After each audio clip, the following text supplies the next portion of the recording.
Hello, welcome to my channel. In my early episode, What is Sinosphere Part 1, I have listed all countries and regions belonging to Sinosphere. I have also summarized some cultural features and phenomena they share in common. Today, I'm going further to find out what deep-rooted generated all those features and phenomena. In other words, what metaphysics behind that defines the Chinese civilization. Last year, I had a chance to visit Angkor Wat in Cambodia. I found it a very good entry point into our topic today. You may be asking, do you mean Angkor Wat is a monument of the Chinese civilization? My answer is no, not at all. I hardly found any Chinese elements there, even though it's so close to its boundary. Cambodia remained part of Sinosphere throughout its history.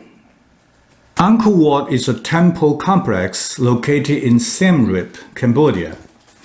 It was constructed in 12th century by the Khmer king to worship Hindu god Vishnu. Scholar estimates over 1 million tons of sandstone in 100,000 blocks has been used. Angkor Wat remains a mystery till today, as researchers still cannot explain how such immense and complicated construction could be built 1,000 years ago. But one thing is sure, the Khmer king has exerted all his possible wealth and resources to have this great project completed. Such extremely expensive religious monuments could be found in many parts of the world. Parthenon in Athens, Pantheon in Rome, Notre Dame Cathedral in Paris, Hagia Sophia Mosque in Istanbul. You can always find iconic churches, cathedrals, or mosques in the very center of the cities. Those religious monuments are often the only ancient buildings which survived the century-long history because they were the only construction expensively built, and they are big and strong. I once heard a young girl said, the simplest way to tell whether a man really loves you or not is to see whether he's willing to spend money on you. The more he's willing to spend, the more he loves you. If that is true, no doubt Hindu god was Khmer king's best loved. The Hindu god was more important than anything else in the world because he was willing to sacrifice all his wealth to build the great Angkor Wat to worship him. The same happened to ancient Greece, ancient Romans, and many others. For all of them, religion is central in their life. Religion has played an essential role in the formation of their civilization. If compared to a flying arrow, they will look like this. Religions are the arrowheads. Christianity defines Western civilization. Hinduism defines the Indian civilization. There are many historic monuments in China too. The Great Wall, the 1,000-mile-long Jinhan Grand Canal, Forbidden City, etc., etc. They were all expensive to build and have survived till today. But they were all useful. Great Wall was built as military defense. Jinhan Grand Canal functioned as a transportation backbone for the empire. Forbidden City was the emperor's residence and office. None of them were for religious purpose. In capital city always stood an immense imperial palace, never a religious monument. This proves that the Chinese people did not love their gods, if they have any, as much as the people in other parts of the world. Religions were not the very essential elements in their social life.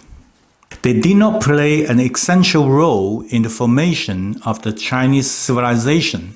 Therefore, Chinese civilization is a non-religious civilization. probably the only non-religious civilization throughout human history. What defines the Chinese civilization then, if it is not a religion? As Confucius says, 敬鬼神而远之. It means revere supernaturals and stay away from them. Instead, ancient Chinese observed the physical world around them and established the yin-yang theory, which gradually became the basis to understand human life and the universe. It will look like this if compared to an arrow. The yin-yang theory is the arrowhead. The consequence was significant. It led to a totally different worldview and moral system. The view is a comprehensive framework of ideas and attitudes toward the world. I was scrolling through my phone. I got this post. I think it is the simple, easy to understand typical worldview from a religious civilization, or more precisely, a Christian worldview. Money is temporary. House is temporary. Car is temporary. Career is temporary. God is eternal. Besides the physical world around us, they believe exists a transcendent world which is higher, real, eternal, and the source of the world we see and sense. It is the transcendent world makes our life meaningful. From a philosophical perspective, it is Platonic idealism, the theory of forms or ideas. Plato claims all we see and sense are unreal, only copies of the ideas from another invisible world, which are perfect and eternal. All perfect ideas ultimately leads to the only one idea, the idea of good, or the absolute one, which developed into the concept of God in monotheist religions like Christianity and Islam. People tend to see things and act in an absolute way and go extreme to pursue the ideal. Good or evil, to be or not to be, freedom or die, the more the better. In China, the yin-yang theory dates back to 9th century BC. It influenced thousands of years of Chinese people, and it contributed the most in the formation of a Chinese worldview. They believed that everything has both yin and yang aspects. Yin represents passive side, while yang represents the positive side. These two opposite but complementary forces interact to create objects and lives in the natural world. They keep them going in constant state of change. They are opposed to each other, but they are inseparable and even interdependent. Neither one is superior to the other. They are not good or evil. Sometimes the yin is stronger while the yang is weaker, sometimes vice versa. Yin may contain some of the yang elements, but the same may happen to yang. Yin-yang interaction can be easily found in forms of change and indifference, such as the cycle of the day and night, light and shadow, and male and female sexual coupling. So ancient Chinese believed the ultimate ideal can only be achieved in the balance of the yin and yang forces. So they tend to see things and act in a relative and reciprocal way. They believe in Zhongyong, which means golden mean in English, or simply Middleism. They like ideas such as too much is just as not enough, treat others as you want to be treated. Such worldview laid the foundation on all aspects of the cultural activities. Chinese traditional medicine, for example, uses yin-yang theory as the theoretical basis for sickness diagnosis. Chinese traditional doctors created some pairs of opposite concepts of body status, such as the hot and the cold, the wet and the dry. They are not supposed to cure diseases, but to keep their patient's body in balance.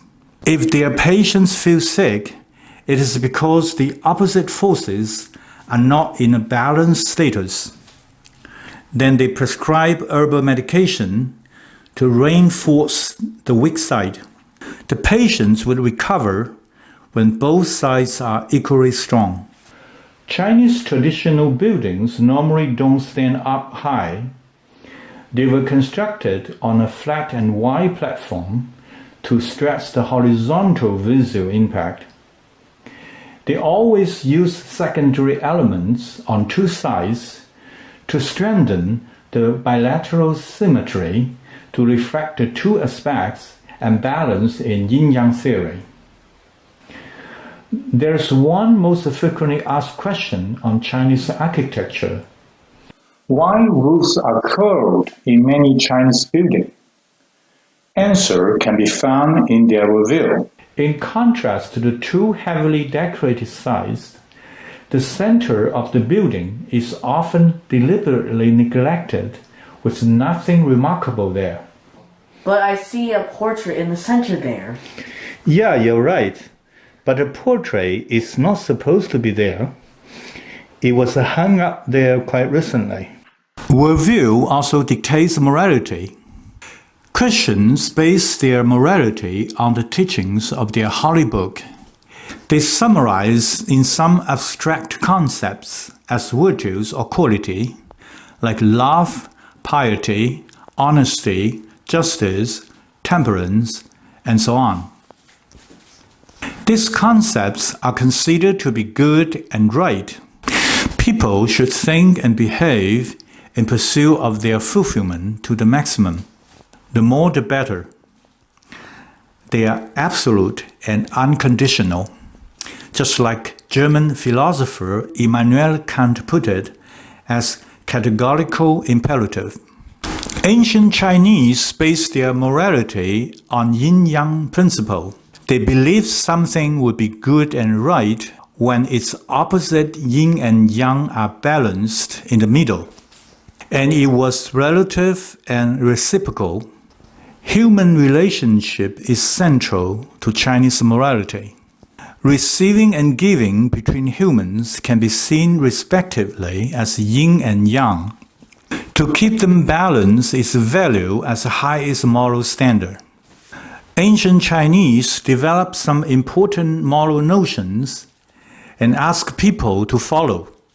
But those virtues are not the final goal, but to fulfill the yin-yang principle behind them. They are xiao, zhong, yi. They can be summarized in one word, ren.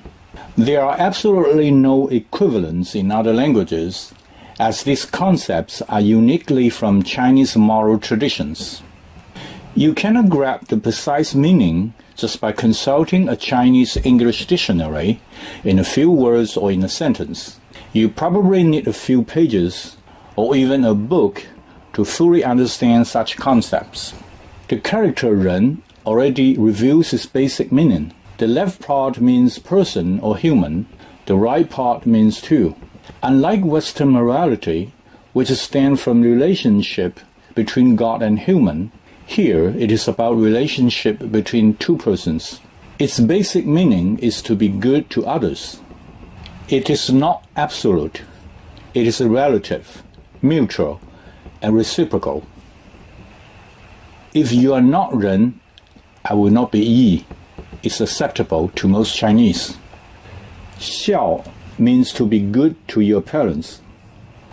It is also translated in English as filial piety. For Chinese, xiao is the most important virtue above all other virtues.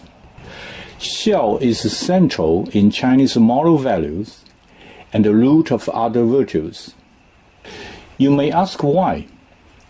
Supposing you have grown up and you are now 18 years old.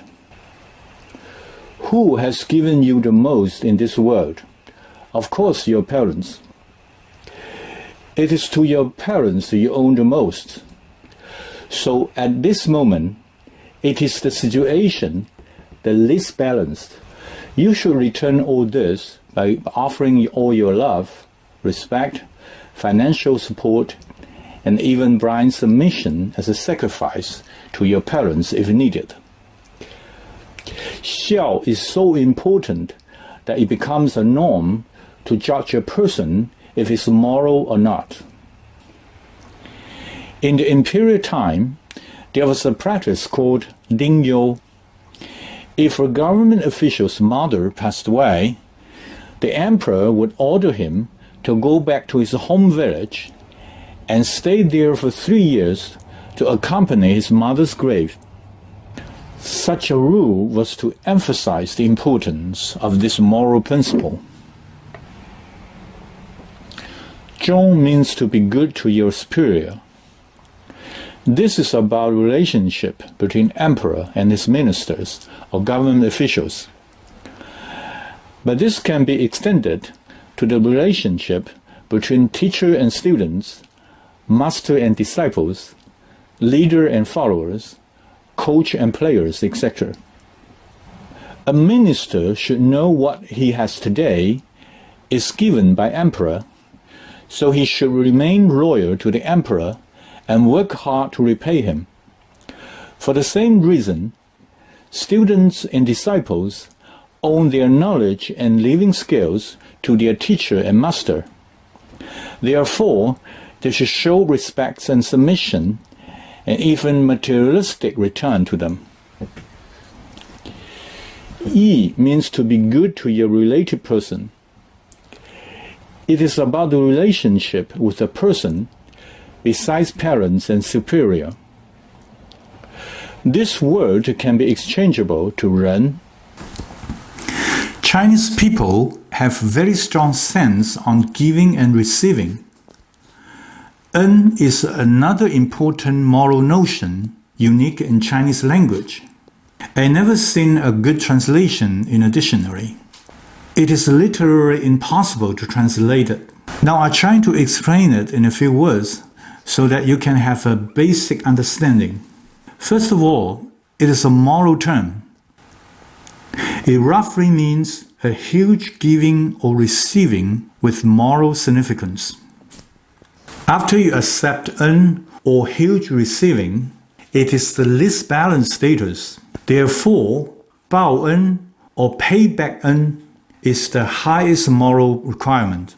Wang en fu yi or ignoring en is the worst immoral deeds a human can ever have and which should be strongly condemned. Paying back more is sometimes desired to show good intention or avoid possible deficit. Christian morality simply focuses on the fulfillment to the maximum of the virtues. But the Chinese moral notion we learned just now, xiao, zhong, yi, are not final goal. They're just reflection of the yin-yang principle, bao en, or pay back en, to keep the balance of receiving and giving. 滴水之恩须涌泉相报. A water drop of en should be paid back with a spring of water, as a well-known saying goes. It sounds like a business, right? I think it's very hard for a fervent religious to understand how morality, something so sacred, can be businesslike. Some Western scholars call it the secular as the sacred. Thank you for watching. See you next time.